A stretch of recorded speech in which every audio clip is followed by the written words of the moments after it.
বিসমিল্লাহির রহমানির রহিম।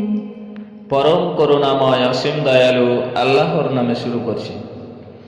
ইত্তাখাযু আইমানাহুম জান্নাতান ফাসাদ্দু আন সাবিলিল্লাহ ইন্নাহুম সাআ মা কানু ইয়ামালুন।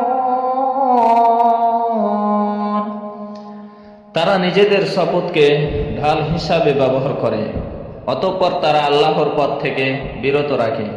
তারা যা করছে নিশ্চয়ই তা কতই না মন্দ।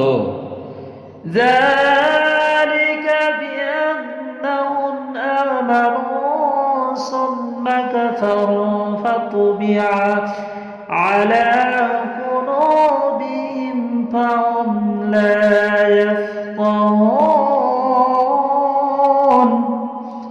তা এজন্য যে তারা ঈমান এনেছিল তারপর কুফরি করেছিল, ফলে তাদের অন্তরসমূহে মোহর লাগিয়ে দেওয়া হয়েছে, তাই তারা বুঝতে পারছে না।